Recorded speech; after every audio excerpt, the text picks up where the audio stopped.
Dans cette vidéo, je vais te faire des rappels de seconde sur les vecteurs. Et tout d'abord, donc, qu'est-ce qu'un vecteur? Ici, donc, on a représenté le vecteur U, qui est aussi le vecteur AB. Donc, un vecteur, c'est défini par trois choses. D'une part, sa direction, qui est ici celle de la droite AB. D'autre part, son sens, ici de A vers B. Et encore de sa longueur, ici la longueur AB. J'insiste sur un fait par rapport à la direction, c'est que la direction, c'est seulement la droite AB. Ça va aussi bien de A vers B que de B vers A. C'est toute la droite entière. La direction n'englobe pas le sens. Et justement, on étudie le sens en deuxième. Donc fais attention à ça. Une fois qu'on a donc redit ce que c'était qu'un vecteur, si on nous donne les coordonnées de deux points dans un repère, les coordonnées ici du point A de coordonnées x, a, y, a et B de coordonnées x, b, y, b. Alors tu vois que moi je les note en ce qu'on appelle en colonne, les coordonnées. Moi je trouve que c'est plus agréable pour faire des calculs dessus. Tu vas bien voir pourquoi. Après peut-être que tu l'as appris en ligne. Moi j'avoue je le ferai systématiquement en colonne. On commence évidemment toujours par l'abscisse et ensuite par leurs données. Donc si on a les coordonnées de ces deux points-là, alors le vecteur AB a pour coordonnées en abscisse xb moins xa et en ordonnée yb moins ya. Quand tu regardes un petit peu ce qui s'est passé, ça va assez vite justement à faire, puisque quand tu regardes les coordonnées du vecteur AB, qu'est-ce qu'on a fait? On a commencé par placer les coordonnées de B, xb, yb, moins les coordonnées de A. Donc coordonnées du deuxième point, moins les coordonnées du premier point. Donc ça va aller très vite. Une fois que t'as deux points, pour calculer les coordonnées du vecteur formé par ces deux points, bah ça prend 3 secondes top chrono. Donc ici on nous donne en exemple le point A de coordonnées 4, 1 et le point B de coordonnées 3, 5. On veut donc les coordonnées du vecteur AB. Pour cela, on fait ce qu'on vient de dire. On met les coordonnées de B, 3, 5, moins les coordonnées de A, 4, 1. Et après, une fois qu'on a fait ça, il ne reste plus qu'à calculer. 3 moins 4, ça fait moins 1, et 5 moins 1, ça fait 6. Autrement dit, le vecteur AB a pour coordonnées moins 1, 6. Ça veut dire quoi?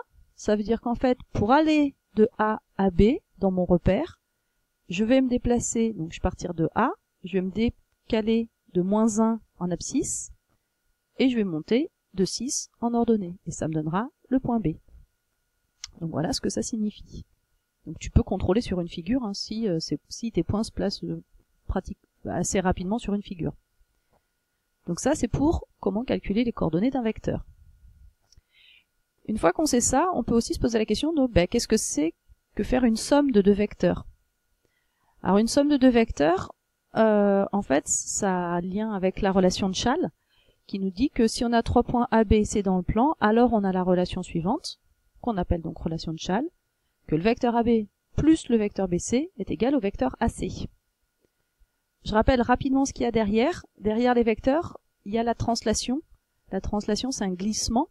Donc derrière le vecteur AB, il y a la translation qui transforme A en B, autrement dit qui glisse les figures de A vers B. Ici sur mon exemple, on a cette figure F1 qui est pointée en A, et si on la fait glisser suivant la translation de vecteur AB, elle se transforme en F2. Si on enchaîne ça par, c'est ça ce que veut dire ce plus, par la translation qui transforme B en C, on voit que cette figure F2, elle va glisser en F3. Et quand on regarde ce qui s'est passé, en fait on se dit, oui, mais au lieu de faire le glissement de A vers B suivi du glissement de B vers C, on aurait pu faire directement le glissement de A vers C.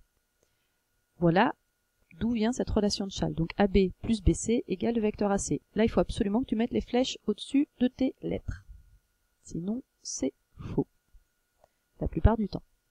Donc voilà pour la relation de Schall.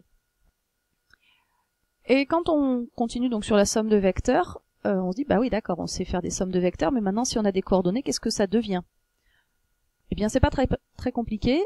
On nous donne donc, si on nous donne les coordonnées d'un vecteur U, qui serait xy, et les coordonnées d'un vecteur v, qui serait x', y', eh bien, le vecteur somme, là, u plus v, a pour coordonnées, rapidement, ça va très vite, la somme des deux abscisses et la somme des deux ordonnées. Donc, x plus x' en abscisse, y plus y' en ordonnée. Donc, tu vois que ça va assez vite, il n'y a pas de piège, donc on fait ça gentiment. On reprend les deux vecteurs de tout à l'heure. Si je veux faire, je veux trouver les coordonnées du vecteur somme, eh bien, il suffit de faire donc la somme des deux abscisses, 5 plus 3, et la somme des deux ordonnées, moins 2 plus 4, autrement dit, 8 et 2. Donc ça, c'est pour la somme. Maintenant, on se dit, d'accord, mais si on multiplie un vecteur par un nombre, c'est la même chose, le travail n'est pas plus compliqué que ça. Si on a un vecteur u de coordonnées x, y et qu'on le multiplie par un nombre, et ben qu'est-ce que ça fait à ces coordonnées? En fait, ça multiplie les coordonnées par ce nombre. En exemple, on reprend le vecteur u de coordonnées 5, moins 2. Si on multiplie ce vecteur u par moins 3, il suffit de multiplier en fait 5 et moins 2 par moins 3. Donc faire moins 3 fois 5, moins 3 fois moins 2. Autrement dit, le vecteur moins 3u a comme coordonnée moins 15, 6. Bon, donc tu vois que les opérations, c'est pas grandiose, hein, ça se passe plutôt bien, donc c'est plutôt tranquille à faire. Alors ensuite, on va parler des vecteurs collinaires. Qu'est-ce que c'est? Eh bien, les vecteurs collinaires, ça veut dire en fait qu'ils ont la même direction. Autrement dit, que les droites qui sont derrière ces deux vecteurs sont parallèles.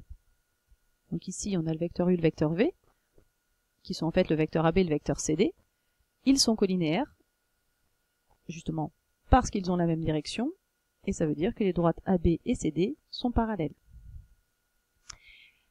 Pour prouver des fois que des vecteurs sont collinaires, on a besoin d'une relation mathématique là-dessus, et en fait, cette relation, c'est de dire que deux vecteurs sont collinaires si et seulement si il y a un lien entre les deux. Autrement dit, si on arrive à trouver un nombre par lequel multiplier u pour trouver v.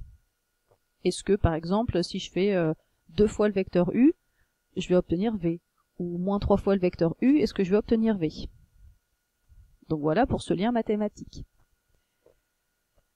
En conséquence, au niveau des vecteurs collinaires, si à un moment on nous demande de prouver que des points sont alignés, en fait, on se dit d'accord, attends, pour que des points soient alignés, il suffit qu'en fait le vecteur AB et le vecteur AC soient collinaires. Autrement dit qu'il existe un lien entre AB et AC.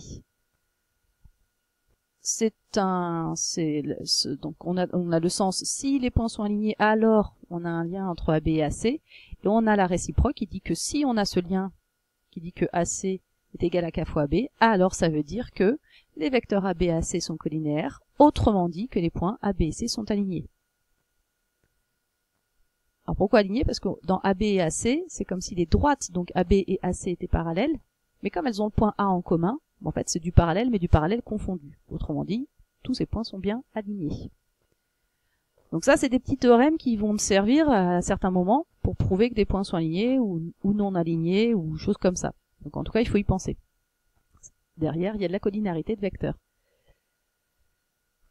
Au niveau dans un repère du plan, si on a donc deux vecteurs x de coordonnées x, y et v de coordonnées x', y', alors ces deux vecteurs sont collinaires si et seulement si le produit en croix des coordonnées est égal à 0. Donc x, y' moins y, x' est égal à 0. C'est ça qui me permet rapidement de voir si des vecteurs sont collinaires ou pas. Petit exemple, si on se pose la question, donc est-ce que les vecteurs qu'on a déjà vus précédemment sont collinaires ou pas? Eh bien, on fait donc le produit en croix, donc on fait les diagonales, d'où l'intérêt aussi toujours de travailler en colonne, c'est beaucoup plus pratique. Donc on fait 5 fois 4 moins, fais attention au moins, moins l'autre diagonale, moins 2 fois 3, 5 fois 4 ça fait 20, moins 2 fois 3 ça fait plus 6, autrement dit 26. Moi la question c'est pas de savoir si c'est 26 ou 32 ou moins 57, c'est surtout de savoir si c'est 0 ou pas. Eh ben ça ne l'est pas. Conclusion, puisque ce n'est pas égal à 0, c'est que mes vecteurs ne sont pas collinaires. Donc voilà ce que toi tu as à savoir sur les vecteurs.